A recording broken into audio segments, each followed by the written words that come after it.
Hello, dear listener. I have something truly special to share. It's an exclusive invitation to join me in Mexico for an intimate and luxurious 3-day retreat along the beautiful Pacific coast of Zihuatanejo, taking place the weekend of the spring equinox, March 18th through the 20th.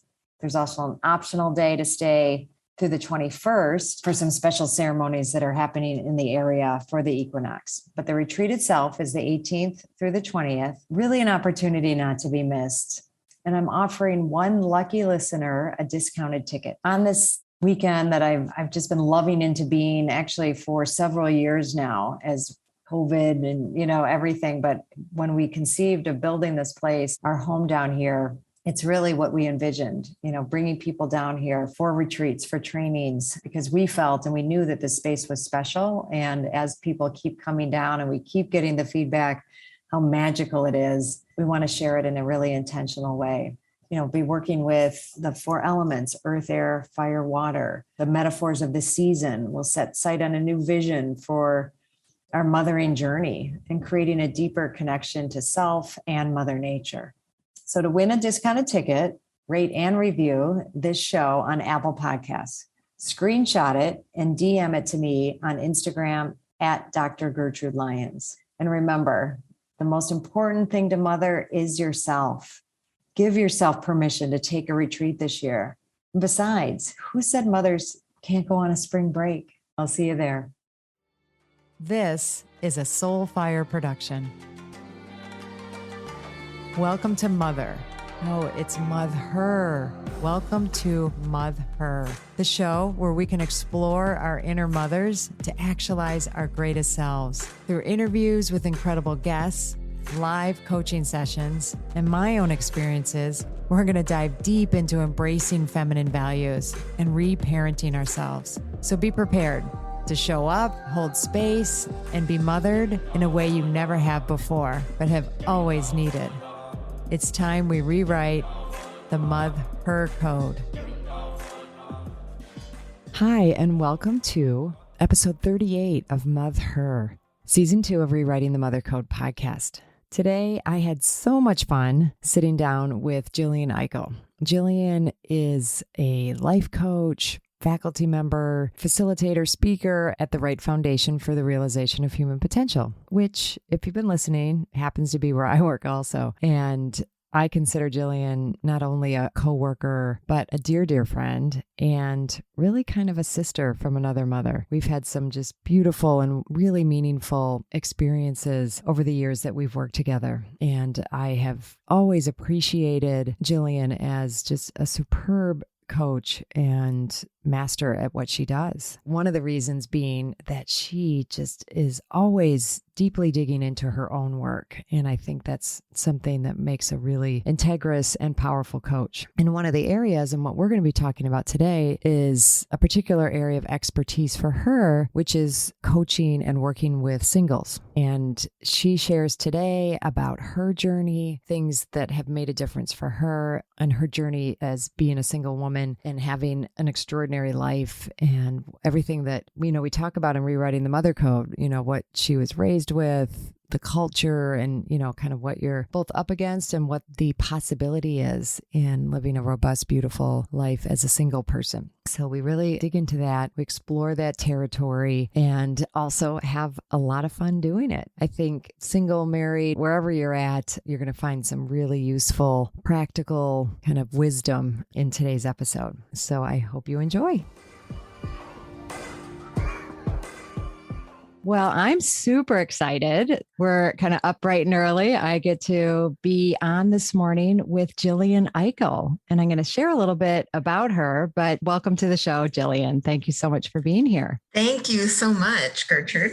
Yay. We've talked about this and it was only a matter of time, and I'm so happy that we finally made it happen. But I want to say a little bit about you, and there'll be more about you and ways people can get in touch with you in the show notes. But Jillian Eichel is a phenomenal just extraordinary life coach. She has dedicated to her own path, which to me is like the best sign of a life coach, a really superpower life coach, is when you're constantly doing and consistently doing your own work and on your own growth edge. And Jillian has done that in spades and continues to, which is amazing. And she's, serves people in all ranges, ages, from career coaching to soft addictions. She has done a tremendous amount of work in those arenas. We're going to be specifically talking about working with singles and some of her journey, some of what that path can look like. That's, really conscious and empowering and beautiful. So, Jillian, I'm going to turn it over to you to just share a bit about yourself so we can get a bit more of a background of you. Great. Thank you so much. Well, first of all, I would like to just acknowledge that I asked to be on this podcast.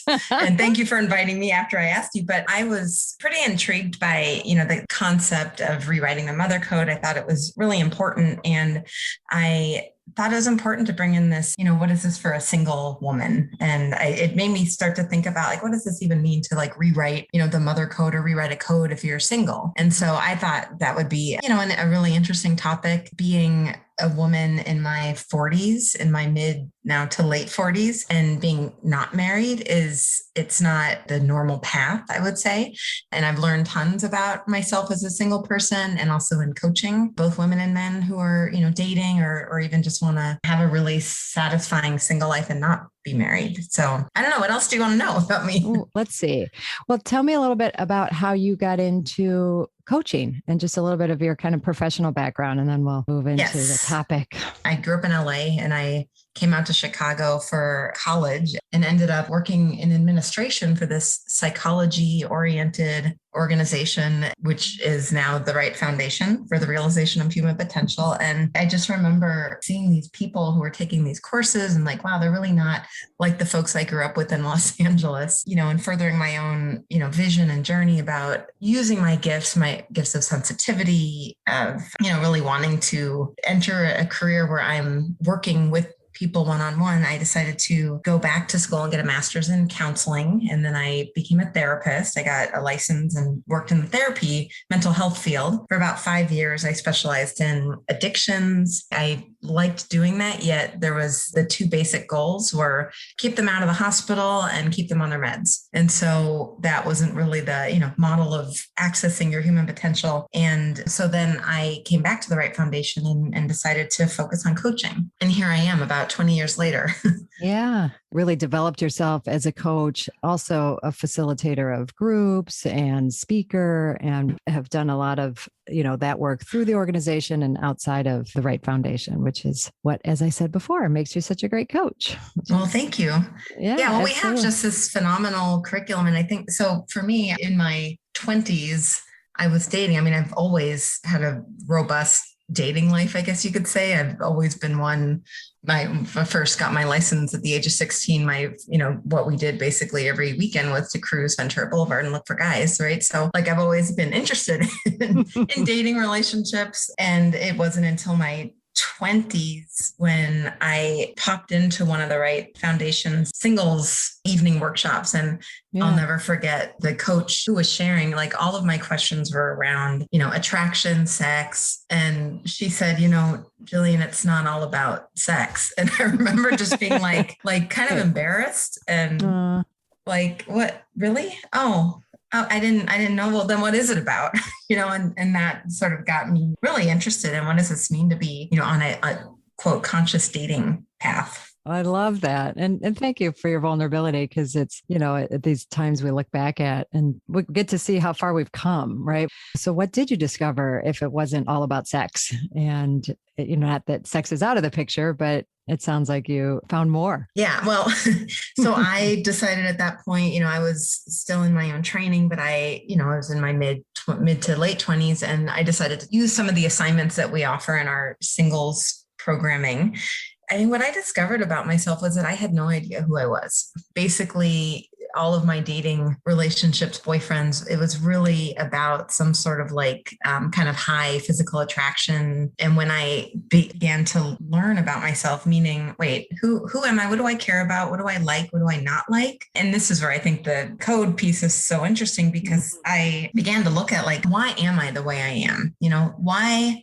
is it hard? And I wasn't someone who was like, I got to settle down. I gotta get married. I gotta have kids. That was never really my drive, but I did feel a huge drive to be in a relationship. And I felt like there was something wrong with me because I would go from, guy to guy to guy to guy. And I really wouldn't, after my first, high school sweetheart, I wouldn't really settle down. And I felt pretty bad, like there was something wrong with me, like why can't I settle down? And something that I discovered that I thought was very important and sort of like a turning point for myself was this concept of one, intention, and then also how I told my story about myself, how I talked to myself about myself, which in larger terms is called a redemptive narrative.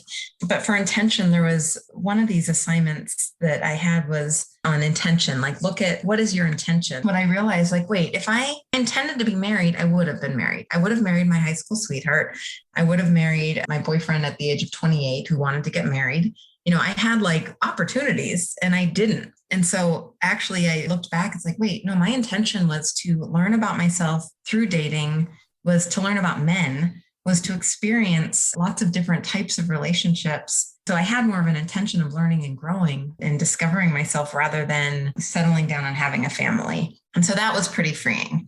That's beautiful. A couple things that I'm thinking about, Jillian, because, I've been in the Wright Foundation for quite some time, but I came into it having just gotten engaged, right? And so then after taking courses and being in there for a few years in this whole singles program, I remember feeling sad that I missed that opportunity. I never dated consciously. I never, this was pretty much out of college, really like after a couple of years, got engaged, right? And kind of went right into that and hadn't done any growth work. So everything you're talking about, I think, and we'll, dive into it even a little bit more, but I remember thinking like, oh gosh, what would it have been like to, be in the dating world and know myself as I'm dating and get to know myself more as I'm dating. So I think what you're talking about is really important. And our culture is so like, oh, what's wrong with you that you're not? I mean, there still are a lot of mistaken beliefs and myths and ways that you're seen when you're single. Right. Totally. And I like, it's just on your way to marriage, right? Like, exactly. But yeah, it's ahead. It's like, well, when are you going to then? But I appreciate you saying that because, the grass is always greener. It's not often spoken like, oh, I wish that I, dated more or that, what would that have been like? So I appreciate you saying that because I was probably like, well, geez, why can't I just get to that point? That's like, kind of our purpose. It's wired in to evolve the species, right? Or even, I don't know, as I learn more about history of the women's movement and, how marriage was really more about like land and property ownership and property. Yeah, property. Yeah. Exactly. It's like, oh, okay. So, maybe this is smart of me to, I'm a rebel here. Yeah, no, exactly. And I remember some of the concepts, like hearing about them, not being directly as involved, but I remember one that has always stuck out for me is to date yourself and to, really like love your single life so much that someone's lucky to disrupt it or be in it. Can you share more about that? So those two, so the first one, dating yourself. So, and this is great tips for anyone who is single or newly single. Can you go out to dinner by yourself? Can you go see a movie by yourself? Or are you constantly like, are you, really imagining or projecting out that everybody's looking at you and saying, what's wrong with this person that they're alone? A lot of us, it's a little different for me because I was an only child. So I was really used to being by myself. I traveled, like through Europe by myself. So that wasn't as hard for me, but to date yourself, to take yourself out, like in that period of time, for me, my 20s, 30s, I did so many random, weird, interesting things from like learning capoeira to going to an all white party that I didn't realize I was basically the only white person, but it's sort of like, oh, what's this? How interesting. What if I took myself on a date there?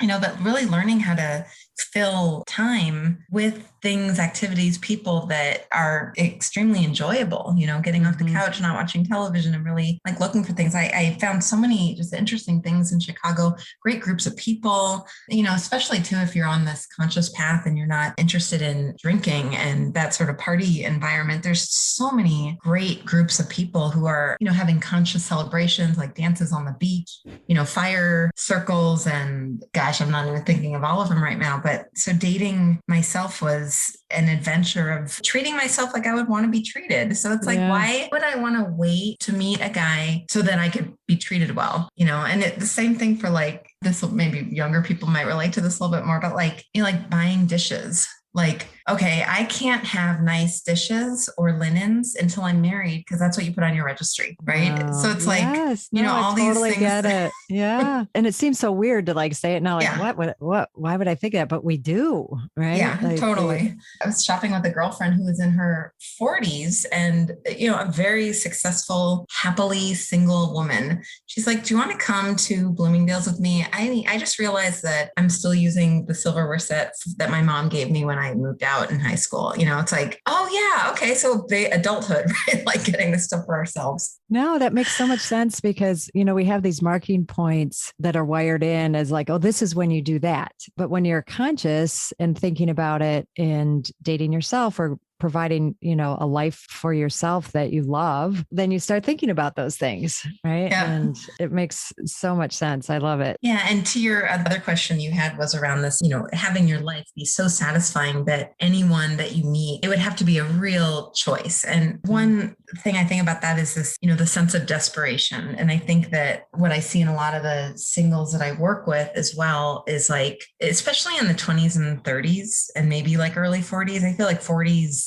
are kind of a time when women begin to come into themselves a little bit more and maybe change the narrative. But in those 20s and 30s, it's like there's sort of a desperation, like, and I felt this as well, but like, I can't wait. Who's going to be the one? Who? And so then you end up like waiting, so you might not do some of the things that you want to do in life because you're still kind of waiting. Well, I don't want to do this, or I don't want to go for this job because then what if I want to have a kid? And then, and so I think by this, the decision that no matter if I'm partnered or not, I am going to create a life for myself that I love. And then too, when you're also like a happier person than when you're dating, you're not just like looking at the guy or the girl and like, are you my husband? Are you my wife? Are you going to be the one to fit into this to make me happy? You're bringing a full self to the table. Yeah, 100%. I love that. And I think that's what's so, everything that you're talking about is making that choice consistently to keep developing yourself. And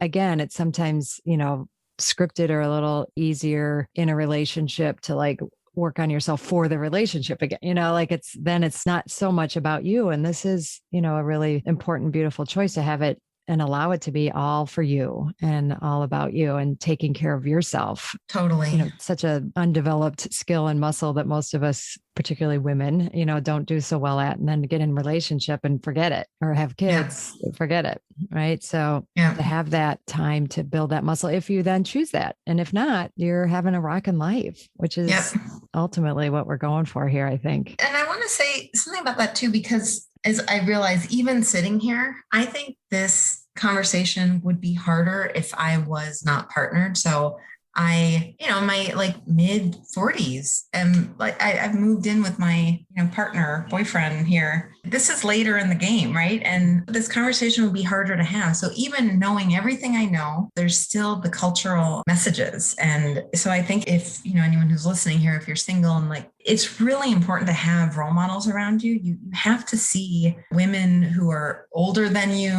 or your age, or I guess it doesn't matter so much the age, but you have to be able to see a woman who is happy in her situation. Like I remember reading the story about Gloria Steinem. It's like, wait, she never married, and I think she did get married in her 60s or, it's like to have like, it's possible.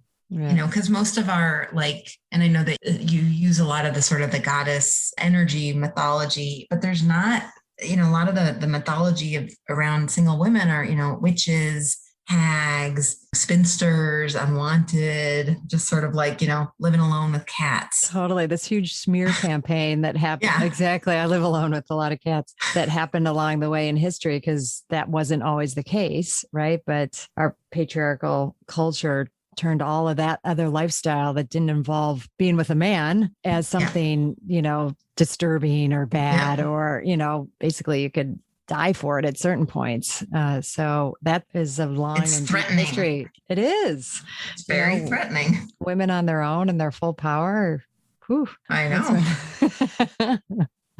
That's gotta get those messages in. Like, no, there's something wrong. Oh, and then the other thing as we were talking was this, like, the insecurity and the vulnerability, because it's vulnerable. You go to a party, you don't have a date, you don't if you go by yourself, there's a vulnerability in it. And Yeah. to build different sources of security, so there is the, being secure within ourselves and, psychology, but even going back to our attachment styles, but being able to have sources of security in which you draw from, whether that is, a coach or great friends or mentors. Well, there was something you said in there that also reminded me of an awareness of another piece of the work that gets done when you're coaching, in the singles or in the singles group. And I'm in my mid 50s. So there've been a lot of ways that I've coached or seen singles put themselves out in the world, right? Yep. Way back when it was the Reader here in Chicago. Oh my God. A printed publication that you would put, your singles ad or whatever. And then they you were would call called and get your messages, see who called in, and you could just hear the person's voice right away. But what I love about that, and now obviously you're putting them online in all the different ways, no matter how you're doing it, I want to underline like everything about these is shifting the narrative from like, how do I do that to get a guy to how do I learn and grow from this experience? Now, like, oh my gosh, I'm going to write about myself and put myself out in the world. Who am I? As going back to the like discovering who I am. And then how do I want to reflect myself and who I'm going to attract and all that. So I just think that's another like really cool piece to talk about. I go back to intention. Like, what's the intention? If there's, quality or quantity. So much of the singles, coaching or books, I find kind of disturbing because they seem to me to all be sort of acting on that desperation of like, I've got to get partnered. And how do I kind of manipulate the system, or how do I manipulate the world so that I can get this thing that I want? How do I make myself look better? How do I sound better? Because then, like, let's say you do attract, you still have to sort of show up and be that person.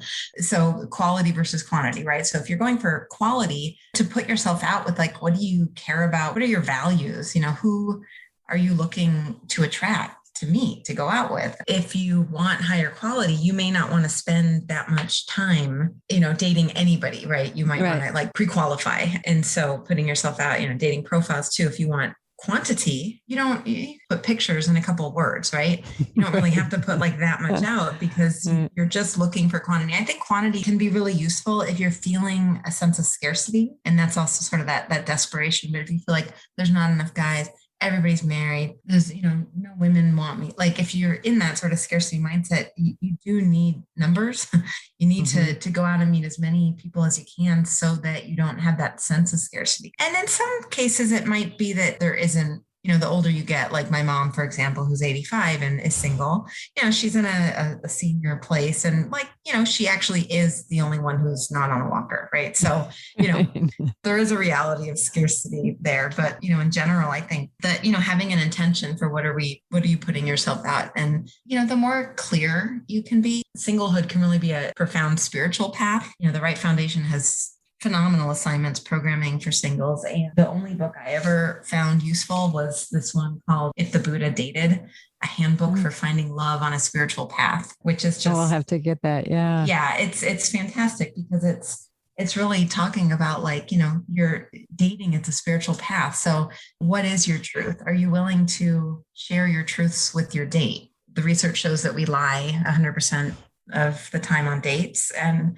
we do like, the dinner was great. Thank you. Or, big smile. Oh, thank you. It was so nice meeting you. No, it wasn't nice meeting you. I didn't like you. And I'm kind of angry that I wasted this much time, but the truth and, being able to say the truth in more gracious ways. And that is something that I very consciously did. And I'm cringing now, but in my 20s, I was practicing with like, am I lovable as fully as me? Right. So going on dates and committing, I'm going to tell the truth on these dates. And I remember a couple times where I'm really kicking myself now, and I was not very gracious. And it was some upsetting conversations. There are a couple of guys I remember, like one guy was kind of cried because I told him the truth about what I felt. And, I wouldn't go back and do that then. However, I really believe at the time I needed to be able to say my truth. Yeah. Just so that I could like get out, who am I? What am I? What do I feel? What do I think? And is there anybody out there who really wants to know who I am and meet me and my truth? Hi, I'm so excited to share with you my 2024 Spring Equinox Self-Mothering Retreat that's happening this March 2024. And I would love for you not only to consider it, but to attend. But in considering it, hey, just knowing that you would be leaving cold weather, if that's the space that you're in, and coming down to just magnificently beautiful, warm, nourishing place of Zihuatanejo, Mexico. Zihuatanejo meaning land of the goddess women, and coming to really take time for yourself. Okay. And that I am learning more and more isn't just a nice thing to do or something extravagant or something selfish. It's essential. And I really want you to take it seriously, to consider, just think about what would it take for me to go. It's a 5.5-day retreat, getting from where you are, getting there, landing there, and then being in a space that is all about you. It's all about nourishing you. It's all about tuning into you, using everything around us, the nature, the food, the beautiful people, the rituals, ceremonies. I bring it, we really bring it. And we go deeper and deeper as the days go on, and we release, we let go, we bring in what is nourishing, what is empowering, what is that space of just really divine feminine energy. And we do it in the community of women. It's not for everyone. I will be honest, if that idea of leaving and not making it work, or it's just too hard, not for you. If the idea of, spending that amount of time inwardly focused and going to that level of self-awareness doesn't sound like something you're willing to do or put the time and energy into, then it's not for you. And it's good to know that, right? So this is for people who are serious about what it means to mother themselves, what it means to take time for ourselves, and that gift and what that gift can bring to us. It was originally right after my fall retreat. It filled right up. But now some people, it turns out, are not able to come. So I do have a handful of openings. And if you're listening to this and you're willing to take that step, please reach out to me. We can do a discovery call, or you can put a deposit down. I would love that. And you can do that by going to my website, www.drgertrudelyons, DrGertrudelyons.com. Go to events, and there you go. It'll all be there. There's a beautiful page there for you to explore. I look forward to hearing from you and then seeing you on my spring retreat.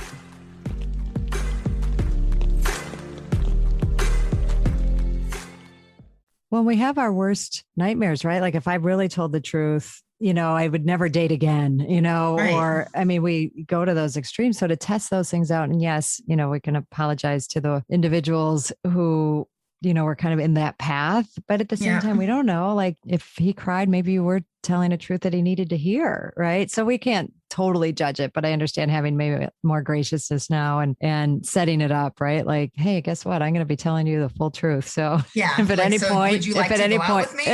Exactly. Yeah. If at any point it's too much. But, and then on the converse, I remember a guy I went out with. I was not working full time and I was in my first master's degree. This guy was like testing me out to see if I was like wife material. And I remember he like wanted me to come to his house, his new house, and just like sleep over. It's like, there's no sex involved. He just wanted me to like sleep in a room and see what it was like waking up with me and, like having me in a space. And it was like, okay, sure. Cause I'm just going for it and I'm just learning about myself. So I try this. And I remember he said to me afterwards, he's like, you're not right for me. I think you're not really an adult yet. I don't experience you as being like really an adult taking responsibility for your life. I don't even know what I said at the time, but that stuck with me. And he was right. Yeah. I wasn't. I was limited. I was dependent on my parents for certain things around finances for school. And he was absolutely right. And like, had I, it was like such great feedback. So when I think about truth, for someone who is on a spiritual path, truth is really important. No, absolutely. And well, I'm learning about things about you that I didn't know. And I know you so well. So it's so fun about this. Right. And, but when we're all holding all of it in the context of learning about ourselves and growth, it just takes on such a different perspective, and, we have a whole developmental model, right? So when you were talking about scarcity, like that level of like scarcity and trust is this first level of development. When we can identify going into that space, then we have the opportunity to heal. We have the opportunity to look at like, where did I get such strong scarcity that there's no one there for me, or I'm not, maybe that early development somehow got wired that I don't matter or I'm not lovable. Right. Yeah. And yes, you can work with a partner, but that work, in singlehood is really powerful. I think that's so important that you brought that up, because from that frame, like every rejection, every date that doesn't go well, or boyfriend or girlfriend breakup is a tremendous healing opportunity. And it's really a chance to provide yourself, the love and soothing that might not have been there initially. Yeah. So even though it's hard, it's hard, those things they're hard and they're painful, but if you hold them as these growth opportunities, then they will be. Well, and that example you gave about, this guy testing you out and then giving you feedback, if you had probably still just to acknowledge that hurts, it hurts to be rejected or like hear the truth, but then to have some opening to hear what's true about it and, use it for your teaching and development, like that's, changes the game completely. Totally. Yep. Puts you so much more in the driver's seat and not as at effect of what's going on around you. And like, and then so I could just complain. Right. And I think we see a lot of the women and men that I coach in this, it's like, you could just go into blame, like, God, what an asshole. I can't believe he said that. Oh my God. And so I could, you have a choice to be a victim about, being broke up with, or, even just not having a good date. So it's like, I think it's important to identify, what are my feelings about these things? Like, oh my gosh, I feel hurt. I feel embarrassed. I'm sad. I'm angry, but also to not make it about the other person. Yeah. Too, because exactly. Who wants to date someone who's just blaming them? Right. That's going to keep going. Well, I know I didn't prepare you ahead of time for this, but if you were going to think about like a few things you find really powerful when you're coaching individuals in a conscious singlehood, I know we named some of them and you could underline them again. Are there any others or ones that you would underline again that you think are kind of top of the heap critical or valuable?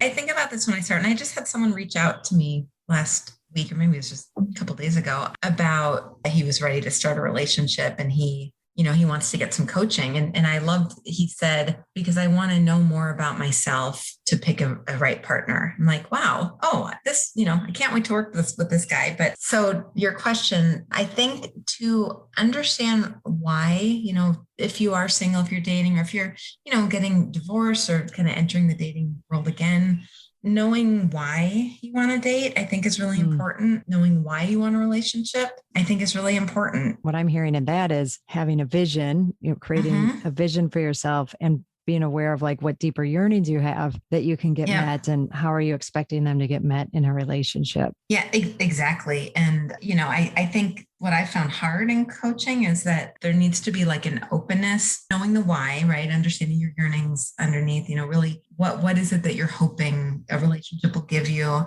And then also looking at your family of origin. One of the tools that I found was really helpful, these family genograms, and if you're in a master's program for family therapy or counseling, or you're just doing your own work, you're going to probably be asked to do a family genogram. And what that is you look at your family of origin, your ancestors, and you sort of identify patterns. For me personally, when I did this, I noticed none of my like cousins at my level, there's like 3 out of 10 that are married and 2 that had kids. So I really didn't have this like pressure. I mean, I had, at least 4 cousins over 40, women who weren't married and who were, some successful, having really satisfying careers, enriched lives. So, because I never really felt that like pressure to have kids.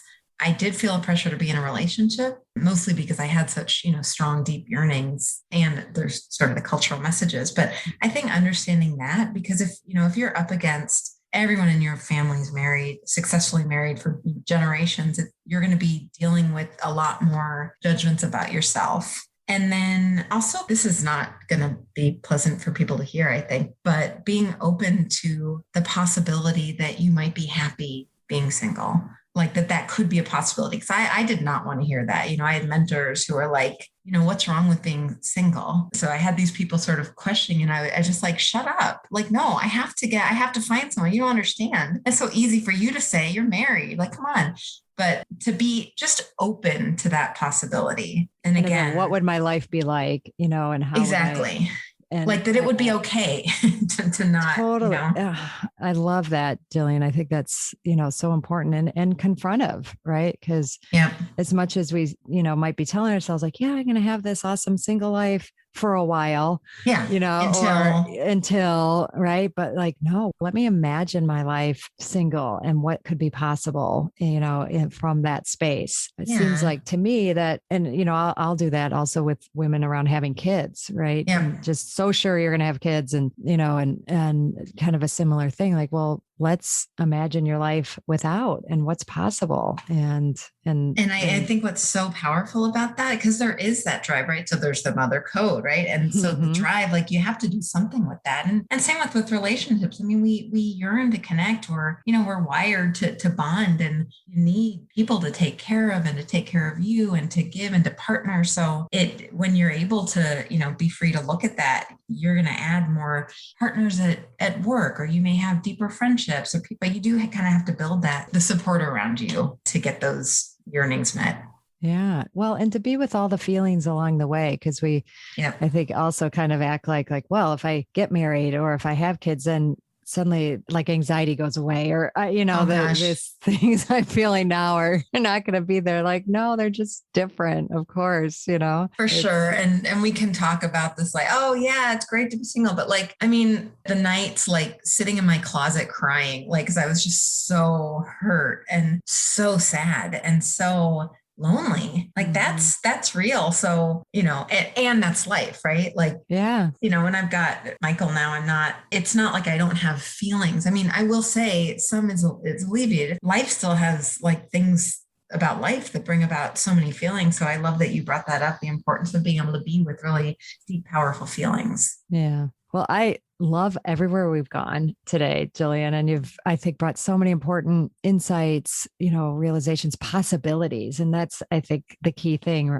even going back to when you decided to not be a therapist anymore and a coach, because you wanted, to offer and expand people's possibilities for how we live our life. And we're, taking a perspective on being single. And from that perspective, I think there's just pearls of wisdom, just some really confrontive but beautiful things. Yeah. But then I, want to end by asking, because you brought it up at the beginning around rewriting the mother code, but what does that mean to you? What does rewriting the mother code mean to you? Well, I love going to the dictionary. So I figured we were going to talk about this. So I looked it up and I thought it was so interesting. What I found was this statement: to rewrite a code is to reconsider the logic of programming. And to rewrite it to, better suit, the goals and purposes of your needs now. So to me, I look at that like, okay, so what's my programming around relationships, dating, and what do I need to tell myself such that I can live a, more satisfied, fulfilling, integrous, in consonance with my values, my truth? How can I live that life? What do I need to rewrite? What beliefs about myself? What thoughts do I need to tell myself differently throughout dating too? I know we're talking a lot about single, but in coaching too, we work on like, okay, so let's work on this ad you want to put out. What do you want to say about yourself? How do you want to be on date? What type of person would you want to be with? Who would be good for you? But yes, going to that, like, what do I need to retell myself? What am I telling myself that really does not help? Yep. So. No, I love that. Actually, I've never looked it up that way. So this question is awesome every time. I love it. And I got goosebumps when you shared what you shared about it. Well, thank you so much for the work that you're doing as well. And I think it's very vulnerable to be a woman and to, really be considering, should I be having kids? And so I love the work that you're doing and these questions that you're bringing out and empowering women to tell a different story for themselves. Yeah, exactly. And expand possibilities like we talked about. Well, I can't imagine that there aren't people who aren't going to want to get in touch with you. So that would be great. Yes, coaching and otherwise, not to date because you're in a relationship now, but we'll sure that would have happened also. But how can, and we'll have it in the show notes, but what are some ways that people can get in touch with you? Well, my email is jillian@wrightgrad.edu, WRIGHT grad, grad.edu. I also have a LinkedIn profile that's, that I check messages there, Jillian Eichel. And then the Wright Foundation's website has a Meet the Coaches page. And that's something that we could put in your show. Yeah, in the show notes. Wrightfoundation.org, right? Coaches, but we'll put the exact path. Yes. In the show notes. Yeah. Okay. I hope you hear from folks, and it's been a privilege and honor to be with you in this format. Oh, thank you. Take it for granted. I'm so glad. I mean, you're so funny. I asked to be on, but it was, I am thrilled, and sometimes, you asked me out on a date and I loved it. I did. This was a great date. Thank you so much, Gertrude. And I would definitely want a second date with you. Oh, I know. I think we could make this a thing. I think we can. All right. Thank you so much. Thanks so much. Thank you so much for choosing yourself and taking the time to listen to this podcast. As always, please rate, review, and subscribe to Mother. Subscribe to Mother. It helps other people who need this message, aka all women. Well, actually, everybody, men included. I'm honored to have you on this journey in mothering yourself. Remember, change is uncomfortable, but it's beautiful, and it starts with us. And if you can't wait until next week's episode, follow me on Instagram and LinkedIn at Dr. Gertrude Lyons, or at my website, drgertrudelyons.com. I'll see you next time.